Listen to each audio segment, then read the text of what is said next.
कुल हिंद मजलिस इत्तेहादुल मुस्लिमीन के ज़ेर तमाम मुल्क की 75वीं जश्न आज़ादी के सिलसिले में हिंदुस्तान की आज़ादी में मुसलमानों का किरदार उन्वान पर खुसूसी तकारीब का इनेकाद अमल में लाया जा रहा है। इसी के हिस्से के तौर पर आज Owaisi auditorium sports centre Kanchanbagh में कौमी सेमिनार मुनक़िद किया गया। नक़ीब मिल्लत बैरिस्टर असदुद्दीन ओवैसी MP व सदर कुल हिंद मजलिस इत्तेहादुल मुस्लिमीन इन तमाम तकारीब की निगरानी कर रहे हैं। सैयद अहमद पाशा क़ादरी मोतमद उमूमी मजलिस व रुकन असम्बली याकूबपुरा सदर इस्तक़बालिया ने बताया कि इस कौमी सतह के इल्मी व तहक़ीक़ी सेमिनार में मुख्तलिफ़ अहम शख्सियात इजहार ख़याल कर रही हैं। इनमें मुख्तलिफ़ यूनिवर्सिटियों के माहिरीन, मुहक़्क़ीन, मुमताज़ रिसर्च स्कॉलर्स जदोजहद आज़ादी में मुसलमानों की खिदमत पर अपना रिसर्च वर्क पेश कर रहे हैं।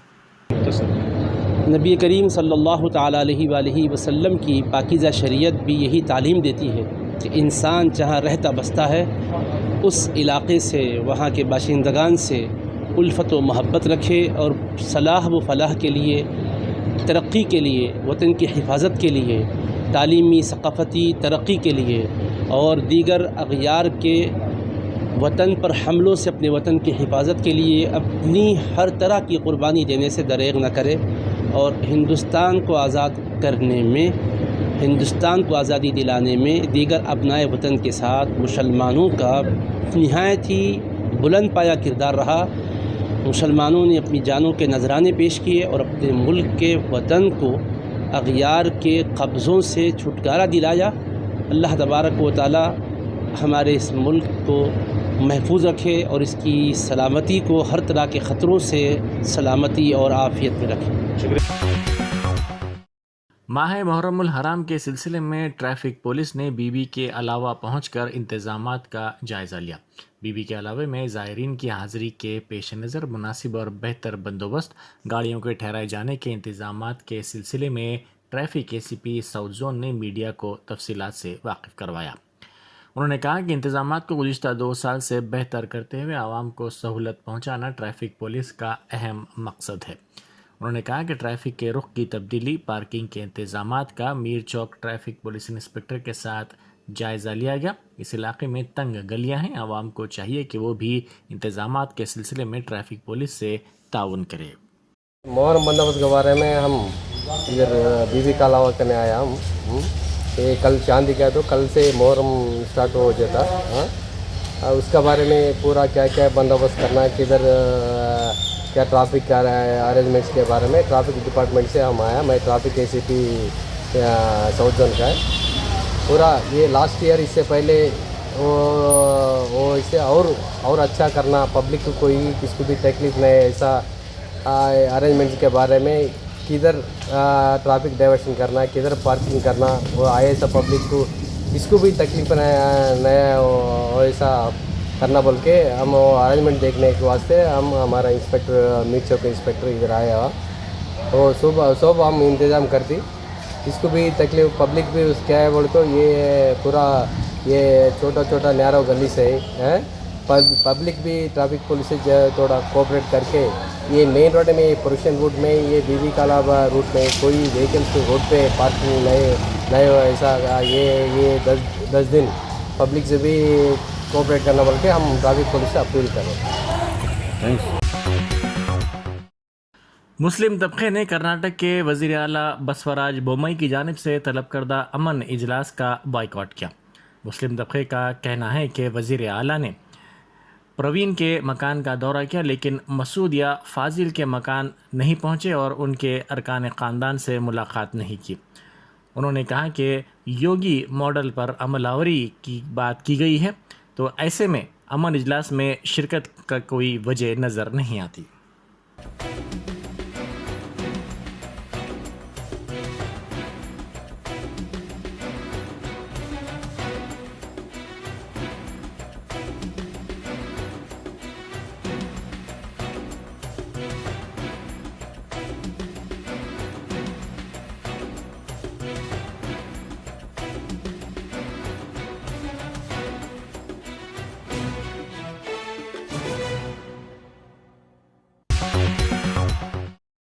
शमशाबाद एयरपोर्ट पर बैरून ममालिक की सिगरेट्स की स्मगलिंग की कोशिश को कस्टम के अहदेदारों ने नाकाम बनाते हुए बड़ी तादाद में इन सिगरेट्स को जब्त किया और 6 मुसाफरीन को हिरासत में ले लिया।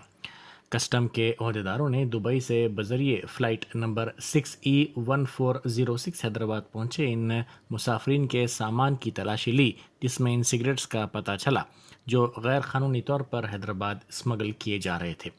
इन 22,600 सिगरेट्स और 940 ई सिगरेट्स की मालियत 11,66,000 रुपये है। इन सिगरेट्स को जब्त करते हुए इन मुसाफरीन से पूछताछ की जा रही है ताकि इस बात का पता चलाया जा सके कि ये सिगरेट्स किसकी ईमा पर स्मगल करने की कोशिश की जा रही थी।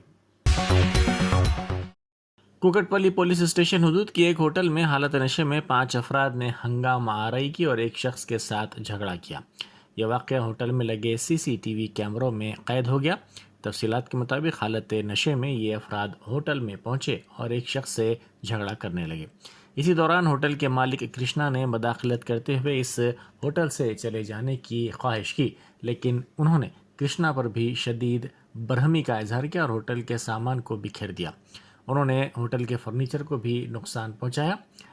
इन अफराद ने होटल के मालिक पर भी हमला कर दिया। इस बात की शिकायत होटल के मालिक ने पुलिस से की, जिसके बाद पुलिस ने वहां पहुंचकर CCTV फुटेजेस का जायजा लिया। पुलिस इस शिकायत की बुनियाद पर मुलजिमीन की तलाश कर रही है। నా పేరు కృష్ణ అన్న, మాదేమో KV food court Balakrishna Nagar.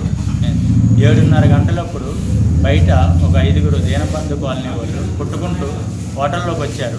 హోటల్లోకి వస్తే హోటల్లో కొట్టుకోవద్దు అన్నందుకు మా మీద ఎట్లా పెడితే అట్లా కొట్టి బండలు పగలగొట్టేసి, పొయ్యిలు పగలగొట్టి, కుర్చీలు పగలగొట్టి, ఫర్నిచర్ మొత్తం ధ్వంసం చేశారు. ఎట్లా పెడితే అట్లా కొట్టారు. కడుపులో పిడిగుద్దులు గుద్దారు. మీకేమైనా దెబ్బలు తగిలినాయి? తగిలినాయి, బాగా తలకి బాగా తగిలింది. 4గురికి కొట్టారు, బాగా తలకి దెబ్బ బాగా తగిలింది. సిటీ స్కాన్ చూపించమన్నారు. అది వచ్చినాక రిపోర్ట్ వచ్చినాక లోపల ఏముంది ప్రాబ్లం ఉంది అది చెప్తామన్నారు. వాళ్ళు ఎవరో గుర్తించారు వాళ్ళ పేరు? అందులో ఒకరు దొరికారు, 4గురు పారిపోయారు. అతని పేరు దొరికిన అతని పేరు కిషన్. ఒకరి పేరు కిషన్. ఇప్పటికే పిఎస్లో వాళ్ళ తరపు లీడర్లు వచ్చి బెదిరిస్తున్నారు, కేసులు దేమొద్దు, ముందు కేసు విత్డ్రా చేసుకొని మనం गुज़िश्ता चंद दिनों की बारिश के दौरान मादनपेट मार्केट में पानी दाखिल हो गया है, जिसके नतीजे में आवाम को मुश्किल सूरत हाल का सामना करना पड़ रहा है। मुकामी अफराद का कहना है कि मार्केट में गंदगी और सफाई के नाक़िस इंतज़ामात पर डेंगू, मलेरिया और दूसरे अमराज के फैलने का खदशा है। बैरिस्टर असदुद्दीन ओवैसी MP व सदर कुल हिंद मजलिस इत्तेहादुल मुस्लिमीन की हिदायत पर मजलिसी रुकन असम्बली जनाब सैयद अहमद पाशा कादरी ने याकूतपुरा असम्बली हल्के के बल्दी डिवीज़न कुरमागुड़े में बल्दिया के वार्ड ऑफिस के तामीरी कामों का तफसीली मुआयना किया।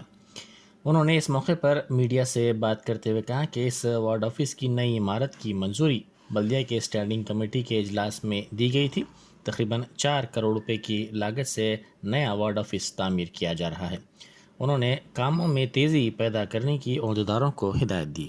असेंबली हल्के के बल्दी डिवीजन कुरमागुड़ा इलाके में ये मजलिस बल्दिया का वार्ड ऑफिस है और उसमें पर हालिया स्टैंडिंग कमेटी में उसकी मंजूरी ये वार्ड ऑफिस को नया बनाना, तकरीबन 4 करोड़ की लागत से ये नया वार्ड ऑफिस तामीर हो रहा है, जो तकरीबन G+2 G+3 है। ग्राउंड फ्लोर पे तो पार्किंग का है, फर्स्ट फ्लोर पे ऑफिस है, सेकंड फ्लोर पे या ऑफिस रहेगा और वो मीटिंग हॉल रहेगा, थर्ड फ्लोर पे तरह के खूबसूरत नक्शा बताया गया। काम का भी आगाज हुआ, उसका आज मैं मुआयना किया। इंशाल्लाह थोड़े दिन के बाद इसकी काम का जायजा लेंगे। सदर मजलिस नकीब मिलत बैरिस्टर असदुद्दीन ओवैसी रुकन पार्लियामेंट की हिदायत पर ये काम का मुआयना किया। इसमें तेज़ी पैदा करने के लिए सरसा फरमाए कि जल्द से जल्द ये वार्ड ऑफिस मुकम्मल हो। अगर मुकम्मल हो जाएगा तो याकूतपुरा असेंबली हल्के के तमाम दफातर बल्दिया के यहीं पर आएंगे, सिवाय जोनल कमिश्नर साहब के एरिया में के अंडर में 4 या 6 असेंबली हल्के जाते हैं, उनका वार्ड ऑफिस उनका ऑफिस वहीं रहेगा। लेकिन याकूतपुरा असेंबली हल्के के जितने बल्दी मुलाजमीन हैं, एग्जीक्यूटिव इंजीनियर है, टाउन प्लानिंग के लोग हैं, इनकम टैक्स के हैं, ये तमाम यहाँ पर आएंगे। यहाँ उनका दफ्तर रहेगा। हल्के के आवाम को काफ़ी सहूलत होगी। सर साहब की नुमाइंदगी भी एक बेहतरीन।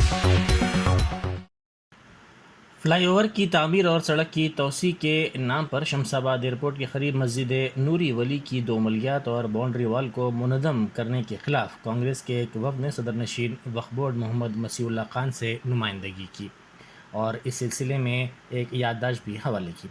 ग्राम पंचायत का दावा है कि ये गैर मजाज तामीरात हैं। मस्जिद की कमेटी इन मलियात का किराया वसूल कर रही है।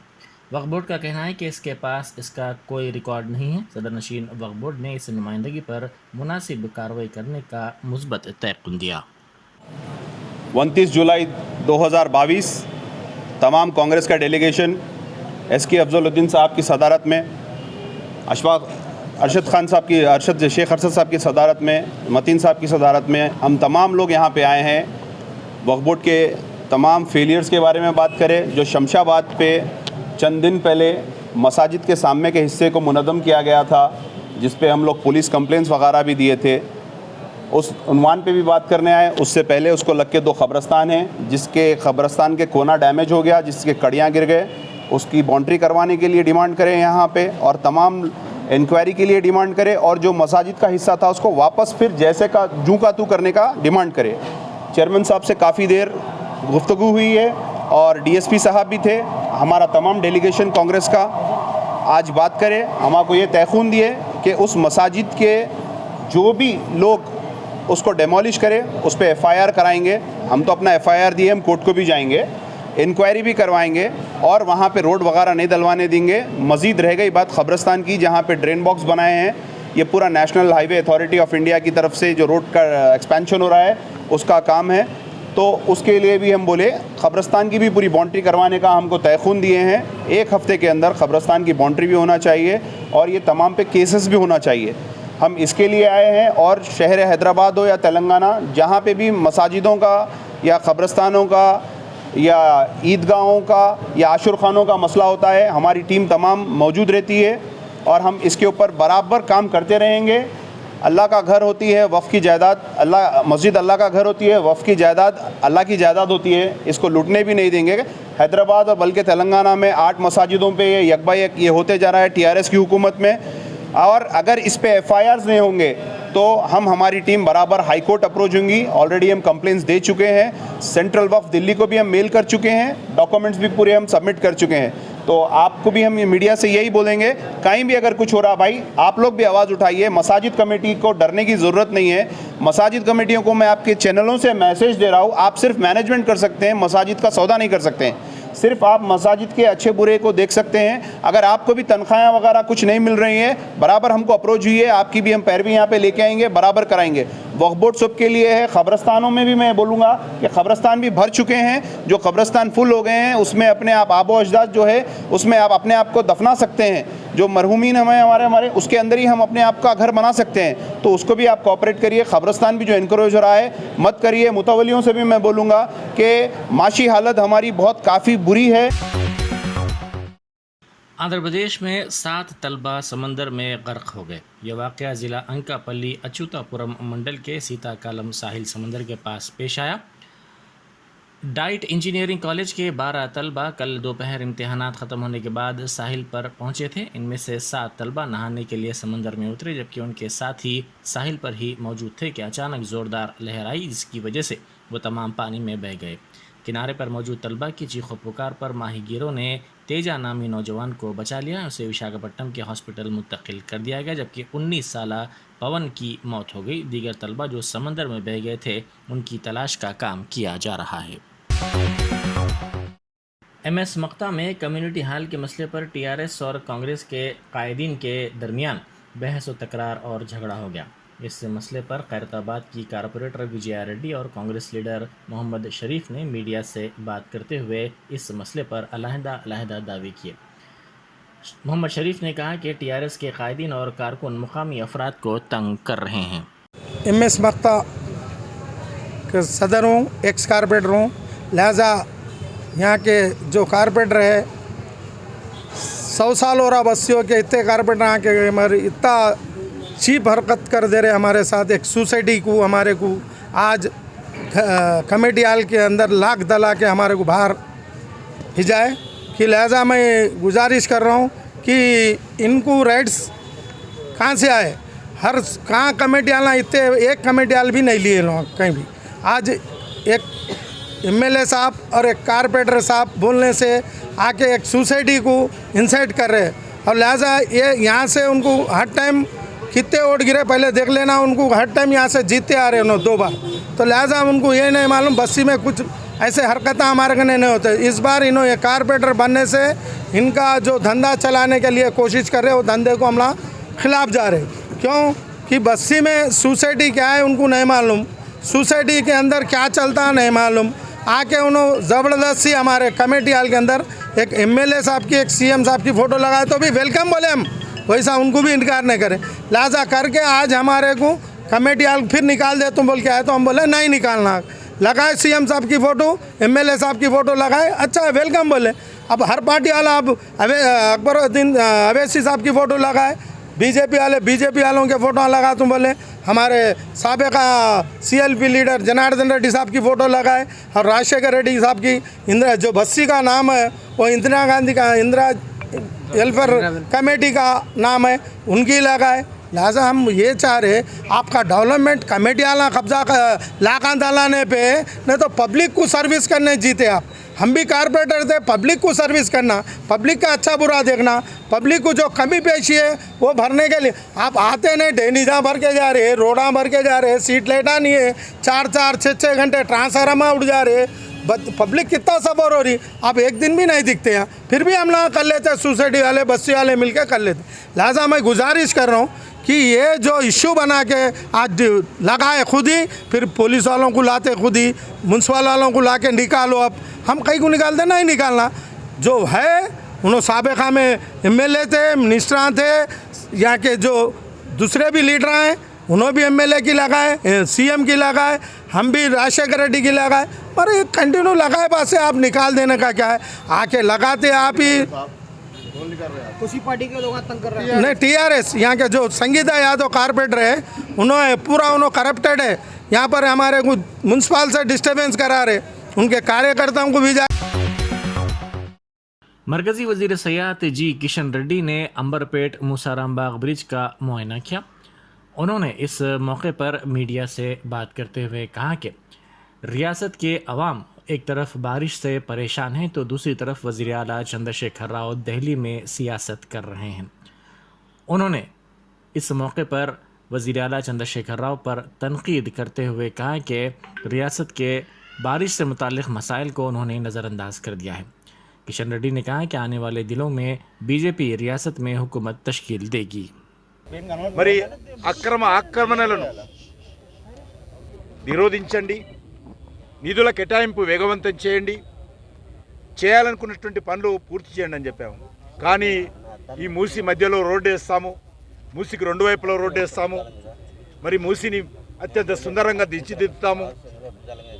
ఏదైతే అహ్మదాబాద్లో సబర్మతి నది ఏదైతే ఉన్నదో ఆ సబర్మతి నది ఏ రకంగా అభివృద్ధి చేశారో దానికంటే బాగా చేస్తామని చెప్పి మరి అధికారులు మంత్రులు పోయి మరి గుజరాత్లో నరేంద్ర మోడీ గారు అభివృద్ధి చేసినటువంటి సబర్మతి నది పారివాహక ప్రాంతాన్ని కూడా పరిశీలించొచ్చారు. వాళ్ళు వెళ్ళి చూసొచ్చి కూడా 5 సంవత్సరాలు 6 సంవత్సరాలు 7 సంవత్సరాలు అవుతున్నది. కానీ ఇంతవరకు ఎక్కడ వేసిన గొంగడు అక్కడే ఉన్నది, ఒక్క అడుగు కూడా ముందుకు కలగలేదు. ప్రజలకు జరుగుతున్న నష్టాన్ని అరికట్టడంలో ప్రభుత్వం పూర్తిగా వైఫల్యం చెందింది. కాబట్టి ఇప్పటికైనా నేను కోరుతా ఉన్నాను, ఈ ప్రాంతం అంతా కూడా పేద ప్రజలు ఉండేటువంటి ప్రాంతం, బడుగు బలహీన వర్గాలు ఉండేటువంటి ప్రాంతం, మైనార్టీలు ఉండేటువంటి ప్రాంతం. దీనికి కనీస మౌలిక వసతులు కల్పించి ఈ ప్రాంతాన్ని మరి ఈ యొక్క వరద సమస్య నుంచి గట్టెక్కించాల్సిన బాధ్యత రాష్ట్ర ప్రభుత్వం మీద ఉన్నదనే విషయాన్ని ఈ సందర్భంగా మనవి చేస్తా ఉన్నాను. తప్పకుండా ఎవరైతే నష్టపోయారో వారికి అన్ని రకాలుగా నష్టపరిహారం అందించాల్సిన అవసరం ఉందని చెప్పి కోరుతున్నాను. ముఖ్యమంత్రి గారు గతంలో వరదలు వచ్చినప్పుడు ప్రగతి భవన్లోనే ఉండి ప్రగతి భవన్కి ఎదురుగా తీవ్రమైనటువంటి వరదలు వచ్చి ప్రజలు ఇబ్బంది గురవుతే ప్రగతి భవన్ గడప దాటి వరద బాధితులను పరామర్శించలేదు. గతంలో కూడా చివరకు మున్సిపల్ కార్పొరేషన్ ఎన్నికలు ప్రకటించిన తర్వాత ఇంటింటికి 10,000 రూపాయలు ఇస్తామని మరి 1,000 కోట్ల రూపాయలు ఆ రోజు ఓట్ల పేరు మీద ప్రజలను మొబ్బపెట్టేటువంటి ప్రయత్నం చేశారు. మళ్ళీ ఈ సంవత్సరం కూడా ఇక్కడ ప్రజలు చాలా వరదలతో ఇబ్బంది పడుతూ ఉన్నారు. వాతావరణ శాఖ హైదరాబాద్ నగరానికి వర్షం యొక్క సమస్య ఉంది అని అలర్ట్ చేసినప్పటికీ కూడా రాష్ట్ర ప్రభుత్వము రెడ్ అలర్ట్ ప్రకటిస్తుంది ప్రజలకు. కానీ ముఖ్యమంత్రి గారు ఢిల్లీలో పోయి वज़ीर आज़म नरेंद्र मोदी ने कहा है कि इंसाफ में आसानी इतनी ही अहम है जितना कि कारोबार में आसानी और ज़िंदगी में आसानी। जनाब मोदी ने कहा कि कौमी क़ानूनी सर्विस अथॉरिटी और ज़िला सतह की क़ानूनी खिदमत की अथॉरिटी जल्द इंसाफ के फराहमी के निज़ाम में एक अहम रोल अदा कर सकती है। वज़ीर आज़म ने आज नई दिल्ली में ज़िला सतह की क़ानूनी खिदमत की अथॉरिटीज़ की अब तक की पहली कुल हिंद मीटिंग का इफ्तिताह करते हुए ये बात कही। उन्होंने कहा कि इंसाफ की फराहमी उतनी ही अहम है जितने कि किसी माशरे के लिए इंसाफ के निज़ाम की रसाई, और इस सिमत में अदालती बुनियादी ढांचा एक अहम रोल अदा कर सकता है। रेहड़ी पटरी और ठेले वाले लोगों से लेकर गांव गरीब तक डिजिटल पेमेंट अब हर व्यक्ति के लिए सहज दिनचर्या का हिस्सा बन रहा है। जब देश में इनोवेशन और एडेप्टेशन की इतनी स्वाभाविक क्षमता हो तो जस्टिस डिलीवरी में टेक्नोलॉजी के इस्तेमाल के लिए इससे बेहतर समय नहीं हो सकता है। मुझे खुशी है कि सुप्रीम कोर्ट के निर्देशन में देश की न्याय व्यवस्था इस दिशा में तेजी से आगे बढ़ रही है। ई कोर्ट मिशन के तहत देश में वर्चुअल कोर्ट शुरू की जा रही है। ट्रैफिक वायोलेशन जैसे अपराधों के लिए 24 घंटे चलने वाली कोर्ट से काम करना शुरू कर दिया है। लोगों की सुविधा के लिए कोर्ट्स में वीडियो कॉन्फ्रेंसिंग इंफ्रास्ट्रक्चर का विस्तार भी किया जा रहा है। मुझे बताया गया है कि देश में डिस्ट्रिक्ट कोर्ट्स में अब तक 1 करोड़ से ज्यादा केसेस की सुनवाई वीडियो कॉन्फ्रेंसिंग के जरिए हो चुकी है। करीब करीब 60 लाख केस हाई कोर्ट्स और सुप्रीम कोर्ट में भी सुने गए हैं। कोरोना के समय हमने जिस विकल्प के तौर पर एडप्ट किया वो अब व्यवस्था का हिस्सा बन रहा है। इस बात का प्रमाण है कि हमारी न्याय व्यवस्था न्याय के प्राचीन भारतीय मूल्यों के लिए भी प्रतिबद्ध है और 21वीं सदी की रियलिटीज के साथ मैच करने के लिए भी तैयार है। इसका श्रेय आप सभी महानुभावों को जाता है। मैं आप सभी के इस प्रयासों की सराहना करता हूं। साथियों, सामान्य मानवीय तक जस्टिस डिलीवरी के लिए नेशनल लीगल सर्विस अथॉरिटी और सभी डिस्ट्रिक्ट लीगल सर्विस अथॉरिटीज को भी टेक्नोलॉजी की इस ताकत का अधिक से अधिक इस्तेमाल करना होगा। एक आम नागरिक संविधान में अपने अधिकारों से परिचित हो, अपने कर्तव्यों से परिचित हो, उसे अपने संविधान और संवैधानिक संरचनाओं की जानकारी हो, रूल्स और रेमेडीज इसकी जानकारी हो। इसमें भी टेक्नोलॉजी एक बड़ी भूमिका निभा सकती है। पिछले साल आदरणीय राष्ट्रपति जी ने लीगल लिटरेसी और अवेयरनेस के लिए पान इंडिया आउटरीच कैंपेन लॉन्च किया था। इसमें डिस्ट्रिक्ट लीगल सर्विस अथॉरिटीज ने बहुत बड़ी भूमिका निभाई थी। इसके पहले 2017 में pro bono legal service programme भी लॉन्च किया गया था। इसमें मोबाइल और वेब एप्स के जरिए लीगल सर्विसेज को आम लोगों के लिए एक्सपांड किया गया था। इस तरह के प्रयासों में अब ये अथॉरिटीज एक कदम और आगे बढ़कर नेक्स्ट जेन टेक्नोलॉजीज का इस्तेमाल करेगी तो जनता का और हित होगा। साथियों, आजादी के 75 साल का ये समय हमारे लिए कर्तव्य काल का समय है।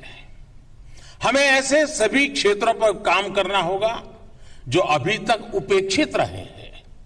देश में अंडर ट्रायल कैदियों से जुड़े मानवीय विषय पर सुप्रीम कोर्ट द्वारा पहले भी कई बार संवेदनशीलता दिखाई गई है।